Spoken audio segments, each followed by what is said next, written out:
Okay, so moving to, no, it's not the last.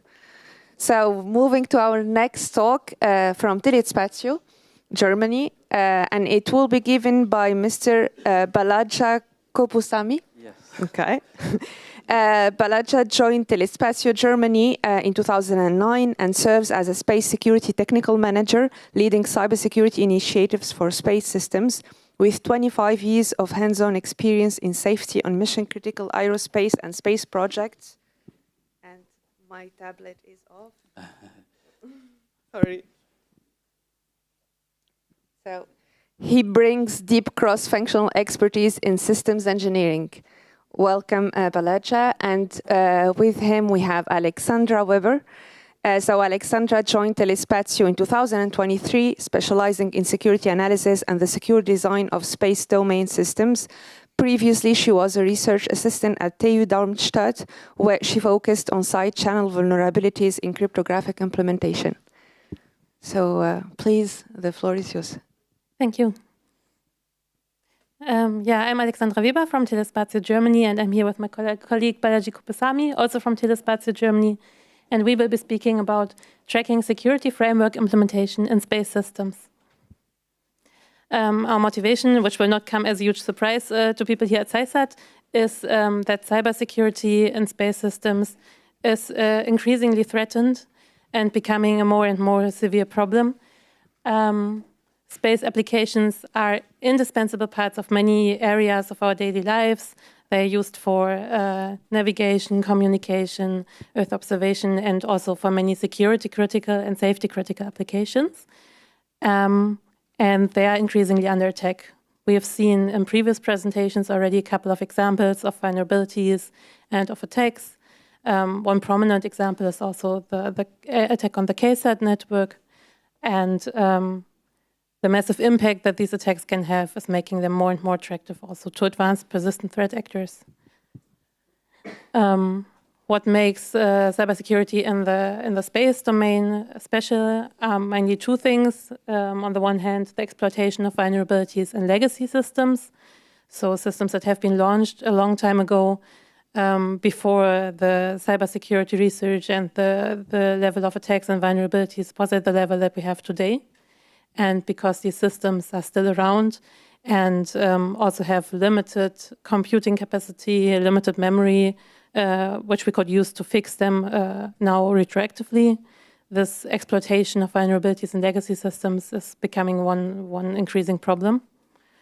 On the other hand, there's also the problem of relatively new and emerging technologies, which are not tried and tested to the same extent that technologies that have been used in space systems previously, that have been around for a longer time, like new solutions that are getting adopted to integrate AI into space systems, which can bring good benefits in the space domain, but because this technology is so new, might also bring along numerous vulnerabilities that we are not as aware of as in other systems, for example. And finally, especially with the new space industry, space systems are now becoming more and more mass production, so it does not scale anymore to do a very individual, detailed security analysis for each system, but we need a more standardized and more common way to approach security of these systems. Luckily, for cybersecurity, there is already a lot of guidance, there are a lot of regulations, standards, guidelines, and frameworks. Not necessarily all specific in the space industry, but also applicable to systems in the space industry. So a lot of guidance does already exist and can be used, but the multitude of these guidelines also brings along the issue that we need to keep track of the compliance. We need to see as the system evolves that we maintain the compliance. Maybe there's a lot of frameworks that we are using at the same time about which we need to keep the overview, and this is becoming increasingly complex to track. So we are using an approach in our projects, a systematic approach to the process assessment and evaluation. And in this presentation, we will show it at the example of the Zero Trust Capability Maturity Model of the US Cybersecurity and Infrastructure Security Agency. So to this end, I would first give a brief overview of what Zero Trust is, briefly remind of the maturity model, And then we will show the methodology at the example. As a brief reminder, what is Zero Trust? So Zero Trust is a cybersecurity paradigm that was originally introduced to address new technologies like cloud and Internet of Things technologies. And now in the post-COVID era, and when people are more and more working remotely, is also adapted to address new working styles, remote work, hybrid deployments, and so on.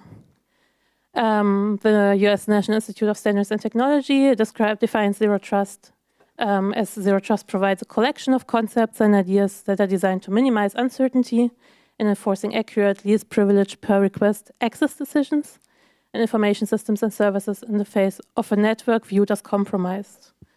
So the key aspects here are that we have a very fine-grained decision on access requests and access permissions, and that we don't trust the internal network but view it directly as compromised. This is defined in more detail depending on which source you rely on based on these Zero Trust tenets. For example, the US Department of Defense defines this tenet as assume a hostile environment, assume breach, so that assume that the attacker has already compromised the system, and don't put any more trust in the local users than in any remote users. Never trust, always verify, and also apply unified statistics, so keep monitoring and analyzing continuously to detect any potential compromise or attack. Similarly, in the NIST definition of Zero Trust architecture, the tenets are defined as secure communication regardless of the location, so similar to assume hostile environment, always enforce authentication and authorization, grant access in a fine-grained way per resource and per session, and determine the access dynamically based on context information. So keep track of from where the user is accessing, what was his access history, which resource is he asking for, how compliant is the device from which he is requesting the access, and so on. And to keep an overview of all these aspects and tenets, these are usually organized in so-called Zero Trust pillars.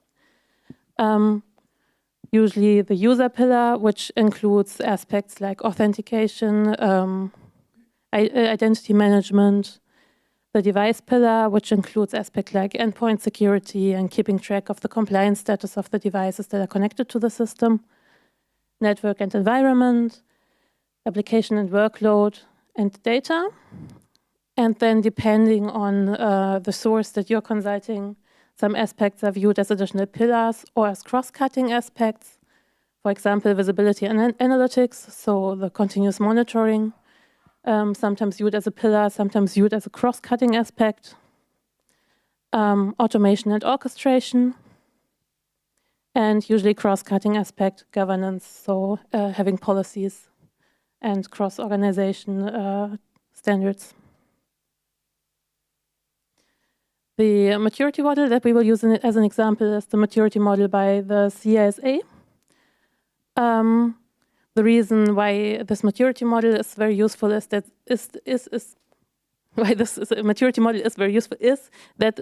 Zero Trust is a fundamental paradigm shift. So it cannot be necessarily easily implemented as a full one-step process. So depending on the context, the full extent of Zero Trust might not even be applicable always. So you might only reach like an intermediate level in some pillars. And in order to modularize the migration to Zero Trust and to keep track of the compliance with respect to the individual capabilities and the individual pillars, this maturity model gives us some structure. This maturity model is structured in 4 to 5 capabilities per each pillar. So for example, in the user pillar, we have authentication, identity stores, risk assessment, and access management. And then these capabilities are again measured according to the maturity levels. Here in this model, traditional, initial, advanced, and optimal. For example, for the access management capability, the traditional level would be to provide access permissions permanently and periodically review them. And then at the initial level, you would ensure that access permissions have an expiration time and are reviewed automatically. At the next level, they would be assigned more fine-grainedly, need-based and session-based. And finally, you would ensure on the highest level that each user has just enough access for his routine tasks and receives any additional access for extraordinary tasks just in time. And as you might have guessed already from these combinations, so there's a huge number of combinations to keep track of in this model, circa 150.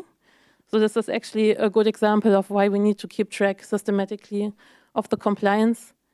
And for this aspect, I would hand over to my colleague.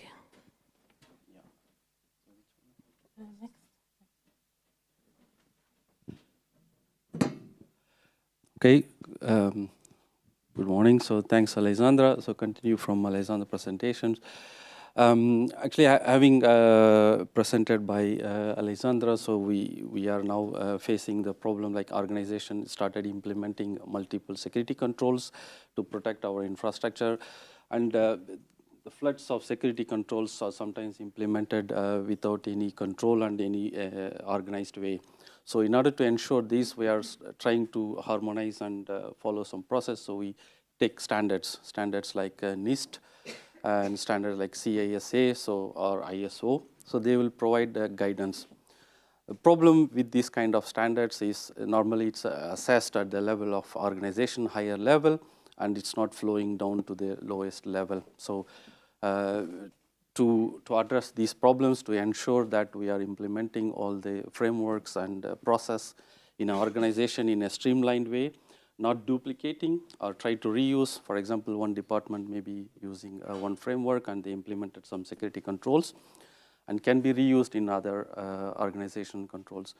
So in order to address this problem, we came out with a tool called PET, so Process Assessment and Evaluation Tracking Tool. So this tool takes standards and inputs as inputs. For example, the 27001, Zero Trust Maturity Model, or Test Maturity Model, or any other framework within our organization. These standards are customized and in a templated way, and weightages has been assigned. And one important aspects of this tool is we translated all the clauses in the framework and the standards into executable and easy understandable questionnaires that can be understandable by the developers, engineers, project managers, security engineers, security analysts, or operators. So they can quickly say, yes, I'm following this or not following this. So this way, we translate, this was one of the challenges. You know, the standards always ask very high-level questions, and this will be addressed at the level of quality managers, and it's not trickling down to the low-level people, those who are really handling the system. This is one of the challenges, because when attack happens, this is impacted at the lowest level, where the vulnerabilities can be taken by the adversaries, and they attack the system. So to make sure we give the awareness, and also people are aware of all the standards followed within the organization, so we made these questionnaires. And within the PAT tool, we have this mechanism, and it's storing all the informations and in a structured baseline way. And the process will be assessed by the assessors, and we provide a detailed summary. The summary will provide the weightages in terms of the reports in terms of weakness and strengths for each domain. So this tool is organized in 3 different ways in a high level. So one is standards management. This is the area where we import and export the standards, and I'll go into the details about each of them as we go down. And then the second part of the tool is which performs the assessment management and tracking the individual assessment and creating the baseline. And the third part is dashboard and the summary reports. So this is very important part, where the organization or the department or a project, where it is standing with respect to following some process or assessment, the standards and frameworks. Yeah, it's a web-based tool, so all the workflows are automated. That's one advantage of this tool. So going into the details, yeah, so this is the view. It's a web-based tool. So one advantage of web-based tool is it can be managed within the organization, different departments, and it can be shared across. So the other departments or other projects is aware of what is implemented in which class, which standards implemented, which class is implemented, what is the assessment status, so they can reuse. So one of the features in the standards management is we keep the baseline. Suppose I did assessment on ISO 27001 based on 2023, and now I want to migrate to 2022. So even you can compare differences between the standards. So we know what we already covered, what we need to cover for the next version. So it's kind of gap analysis. Same thing for the capability maturity model of the Zero Trust. It can compare level 1 and level 2, and it can provide the summary, what is covered in level 1 and what is expected to be covered in level 2. So it is a templated approach and a standard approach, and we provide the also feasibility to give the weightages. So not every project is same. So some project needs some areas to be focused, and in this case, depending on the area, this can be put higher weightage, and this can be updated in the tool. So it gives the importance to the specific area of the class. So we can improve and update based on that one. And another core part of the big work we carried out in this tool is standards always provides a very high level clauses. Okay, so for example, you see the Zero Trust maturity model it says projects should follow the data loss prevention. So yes, of course, we say data loss prevention, but how this is addressed from top to bottom is not clearly understood by every company or organization, every team members. So with our experience and knowledge on the cybersecurity, we came out with how it should be implemented, and it asks specific questions to the users and software developers or engineers, different roles of the project, and they can address or provide the feedback whether they are following it or not following it. So this way the tool can understand whether specific aspects are really taken care from the top to bottom with the examples and the evidences, or it's not followed, or people are not aware of that one. So this way we can easily identify whether it's a gap in the process or we need a training or awareness. So in this case, if it is a DLP, we will ask, do you have the data, full life cycle of the data from the source of the data to the deletion of the data. We track all the information. So data in transit, data at rest, and data in processing, and how it is data deletion is taking place. And also it is asking a basic questions where the for example, the inventory of the data or data classification, sensitivity analysis is all done, where it is done, how it is done. So when addressing all these questions, the tool will be able to identify what's the status of each of the classes. And next one, so assessment. This is the actual assessment place, and one advantage, it's being a web-based tool. We can create an individual assessment and address to a specific people, and we can share the link. And each team member or project managers or security engineers fills the assessment, and then assessment comes back for the review. We also have the provision to get the overall score for non-compliances or not applicable clauses, so that we can address why it is not applicable or why it is non-compliance. Yeah, so we also integrated the email with this, so it can get a notification. For example, we can assign a specific roles and responsibility. So cryptographic engineers or crypto custodian can get some information if there is non-compliance on specific cryptographic related classes.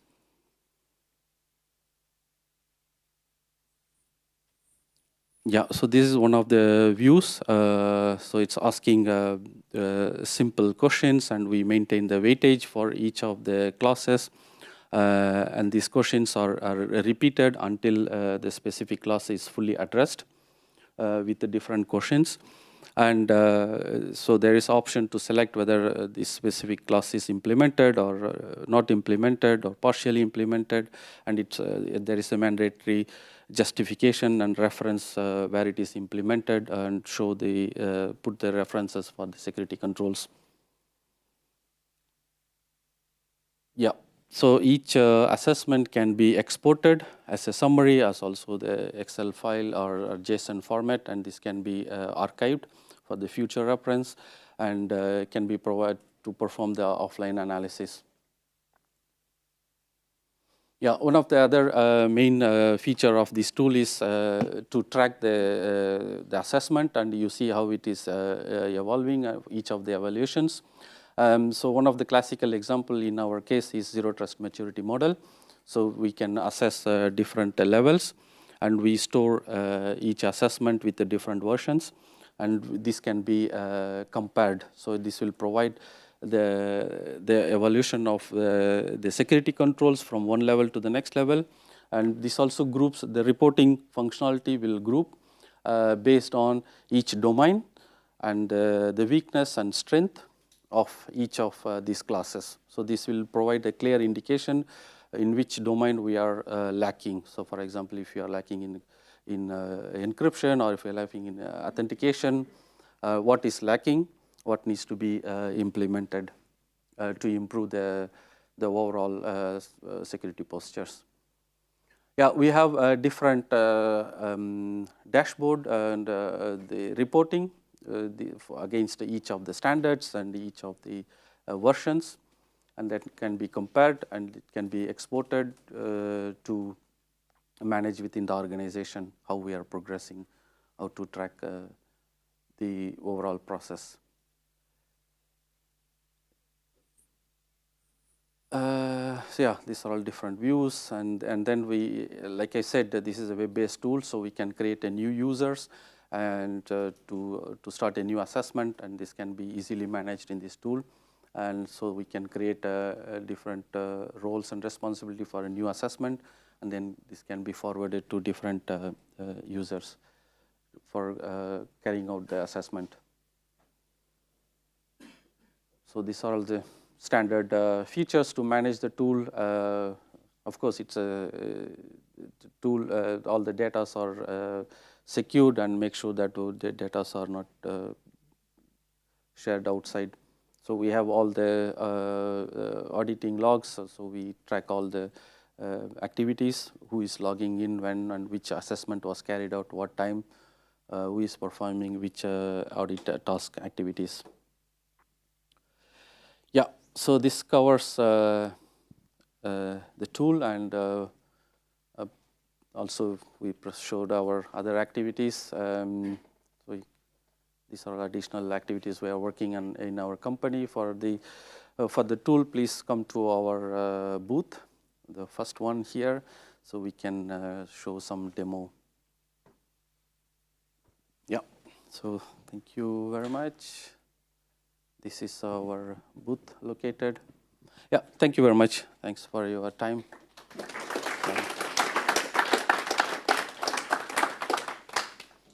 Thank you very much, Balaji, Alexandra. So, do we have any questions from the audience?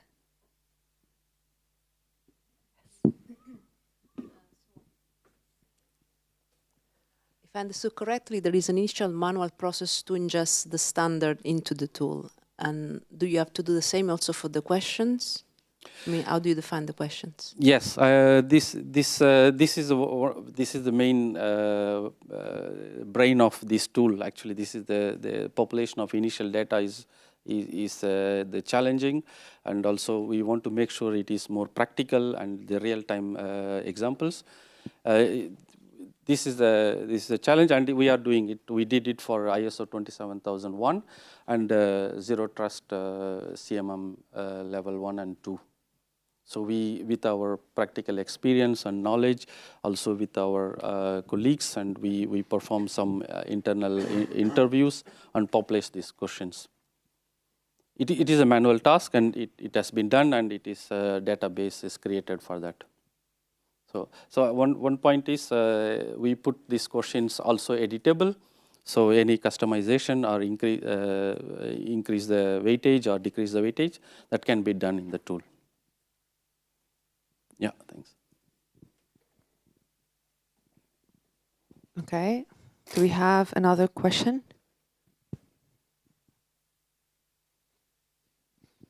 Okay, so I guess that would be it for today, and that's great because we are right on time. So thank you very much again, and hopefully we will see you next year to present the advancement. Yeah, thank you. Perfect. Thank you very much. Thank you. Have a nice time.